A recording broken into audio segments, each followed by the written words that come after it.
I think it's important to talk about the globalist master plan and then walk through just a few examples of how they're bringing it all together and their mindset, what makes them tick.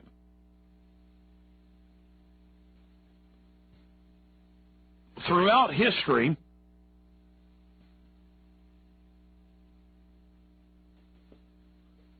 throughout human interaction, people who are willing to be abusive and who are willing to dominate and who are willing to be ruthless have always had an edge when it comes to getting into positions of power over the tribe. That's just the facts of life. That's the way it works.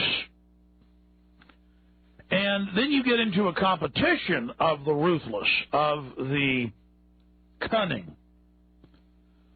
And then you get societies of the ruthless and the cunning, and they develop it to a state-of-the-art art form. And they become entrenched, and then they become inbred and insane. And then they become more and more decadent. And for people that can't believe this, look at history. Look at the barbarism. The Aztecs on certain holidays would sacrifice 10,000 people. That's what Mel Gibson's Apocalypto is about. Just insane blood-drinking feast. People happily, so brainwashed by cultural brainwashing, giving their small children up so that the high priest could cut their babies' hearts out. Mass hallucinations. Mass drugging.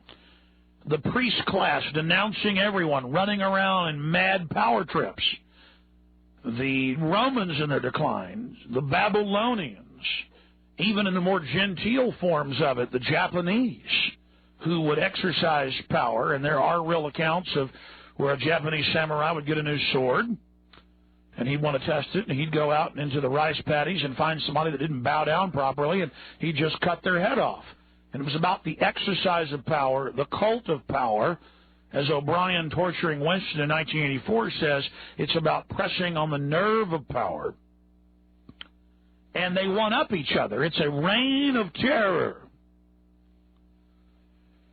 When they, and this is on record, when during the Red Terror in 1919, when it was really heating up, one of the commissariats said to Vladimir Lenin, he said, who do we kill? Who do we arrest? And he said, randomly. Just go out. I ought to find the exact quote. He said it a lot more powerfully than I can, being demon-possessed. He said, the nature of it is that it is random. It seeks blood, the red banner of the Red Terror. It was really cryptic. I ought to find that quote. It's just meant to be just eating its own police, running over its own servants, running over the innocent. Just bowling around, smashing like an out-of-control juggernaut on huge blood-drenched treads.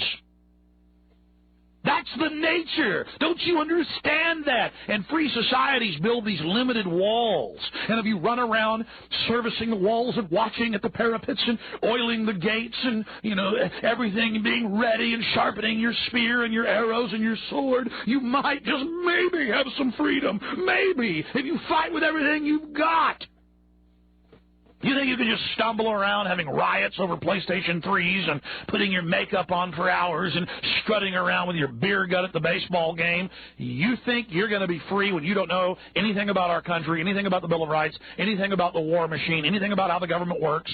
You think you're going to be free? And let me tell you something. You're not going to be free. You're going to be a slave. And let me tell you a little bit about the people that are now running things. They make Adolf Alois Hitler look like a patron saint.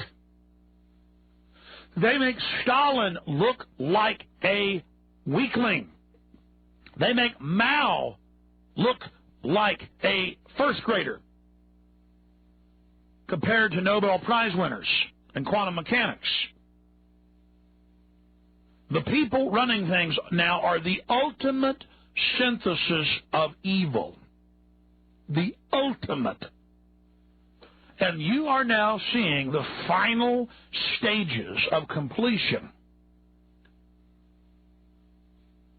of what turns this planet into a Death Star, and a Death Star that fires on itself. A prison planet, a rendering factory to kill you and your family.